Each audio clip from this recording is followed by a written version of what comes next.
so here we go. We're talking breathing again.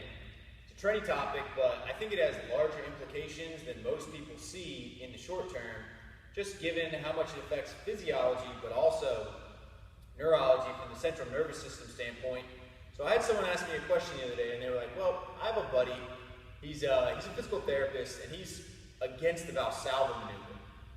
He says that it messes with one's blood pressure and cardiac output, and I'm kind of more of, this is my friend speaking, he said, I'm kind of more of a power lifter, and I train more for strength. So I know that a lot of guys in the strength world use the Valsalva maneuver. What do you think about it?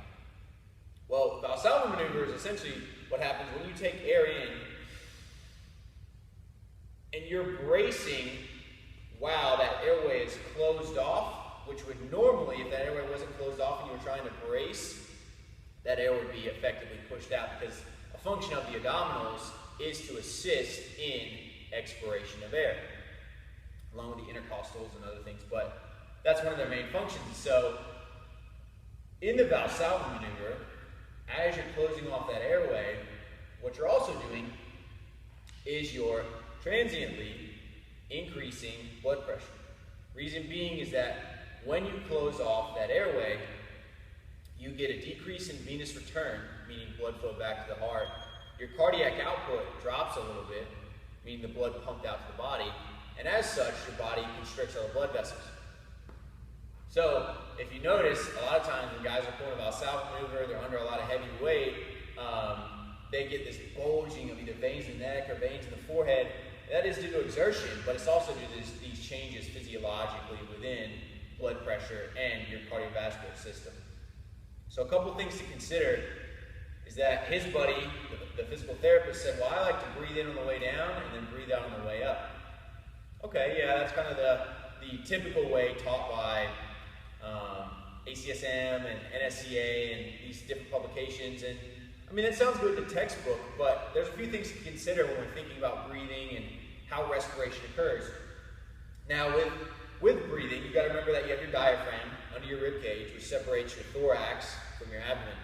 Now, we also have a pelvic floor at the base of our pelvis, and those two need to be congruent in order to have proper expansion of the rib cage during respiration. If for some reason they lack congruency, if your position of your pelvis changes, whether you're anteriorly tipped or posteriorly tipped, that's obviously going to influence their congruency. So, if, for example, we take a squat, whether it be a front squat or a back squat, and we use that as an example, if someone's trying to inhale on the way down, let's consider what they might actually be doing. In a lot of people, in America, what a lot of people are taught with the squat is your first move is to sit your hips back like you're sitting into a chair.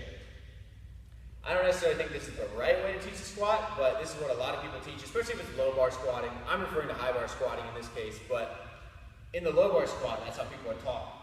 Now, the one thing that people sometimes can't differentiate between is lumbar hyperextension here through their lumbar, or their low back, or hip flexion, being able to sit back into the hips while maintaining the position of their lumbar spine.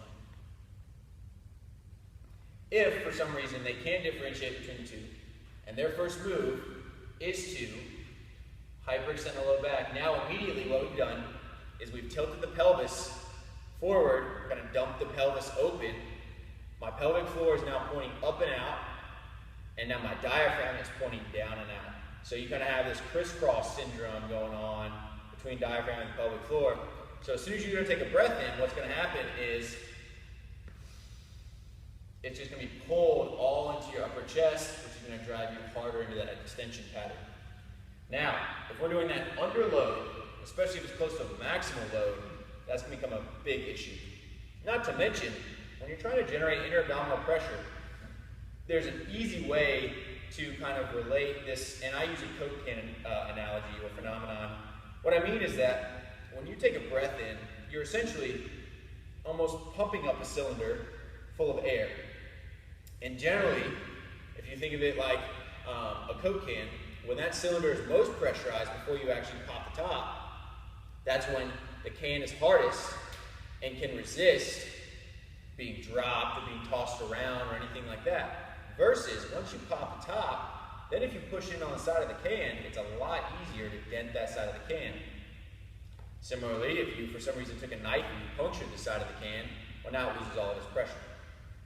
So if you're starting the descent into a squat and you've already popped the top metaphorically on your Coke can, i.e. you have no air within your thorax and your abdomen to brace effectively, well, then if you're trying to get it before you get down into the bottom, you're not going to be able to draw as much air in or even brace effectively and stabilize your spine using your abdominals. So it seems a little bit counterintuitive to use that method than when you describe it that way, when you think about respiration as well as the biomechanical model of what is actually going on with the breath. Not to mention, on the way back up, if you're exhaling, you got to think about sticking points. In the squat, a lot of people, their sticking point is the reverse from the eccentric into the concentric. So as soon as they come up out of the hole, boom, they get stuck there, or halfway up. Similarly in the deadlift, some people get stuck just off the floor or just above the knee, just below the knee. Now, if you're trying to exhale through a sticking point, would it not make sense that you need to be even tighter and more braced in order to effectively push with your limbs against a stable platform here? And what I mean is that your abdominals, one of their main functions is force transfer through the body. So in the case of a jump, if you're going to push off and instead of putting force into the floor, you default by arching your back as you're trying to go into hip extension, then immediately all that force that you're trying to put into the floor with your legs gets leaked out through your spine. And that's why typically faulty biomechanical patterns are called energy leaks. So in the case of a deadlift, if you're trying to put force in the floor in your foot or in a squat, but now we're exhaling here to decrease inner abdominal pressure,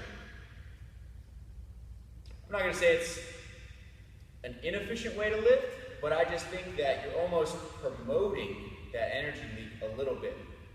And if we think about it physiologically as well, if you're going to exhale that air out, now what you've done is you've changed that carbon dioxide and oxygen ratio within the body. And you'll find that a lot of people, when they breathe this way, it's putting them into, I don't want to say a state of mild hyperventilation, but if the reps are fast enough, then their breathing cadence is going to be influenced by their repetition speed. So it's something to consider, especially if your goal is more maximally strength related, that's probably not the best solution for you, which is why you don't see any powerlifters or strength athletes, Olympic weightlifters, or anyone of that nature using it. Physical therapists, their job is to rehab people from injuries, and as such, they're going to think about weightlifting from an injury prevention standpoint. So if you're not allowing yourself to brace at the highest level possible, then you won't be able to lift progressively heavier weights over time, to the point where you might hurt yourself. So you'll see a lot of physical therapists hate on deadlifts or hate on squatting deep, all these things. Now there are some good ones out there, guys like Quinn Henoch and Bill Hartman and all these guys in the strength and conditioning industry. They understand what's going on, and they're the guys that are the physical therapists who are deadlifting and who are squatting. But you'll see guys that they'll have things against the deadlift and the squat and against the Valsalva maneuver, and they always kind of try to play towards the safety side and just keep everybody kind of doing these nice kind of frou-frou exercises where no real significant weight is moved. So I would recommend the inhale and then exhale method. I would say kind of perfect the Valsalva, and if you find that you're starting to get lightheaded or this throbbing headache after each repetition, then you might just be holding your breath a slight bit too long, or maybe you're just taking in too much air to the point where you have this huge amount of air and you're influencing, again, an alkalinic or an acidic environment because your carbon dioxide and oxygen ratio is a little bit off balance based upon your breathing cadence. So it's kind of one of those things you got to play around with it a little bit until you can figure out what's going to give you the best results, both from a strength perspective, but also from a physiological perspective, so that you don't have this kind of throbbing pressure within your head when the set's over. So I hope that was helpful. I know that was really lengthy and probably a little bit too in-depth, but I want to get all the information out there and then kind of let you guys decide on your own. Because I think that anytime you try to apply a blanket statement to something like human anatomy or human physiology, that's never the right perspective. So I wanted to put that out there and just let you guys form your own opinions. So let me know what you think. Drop a comment below.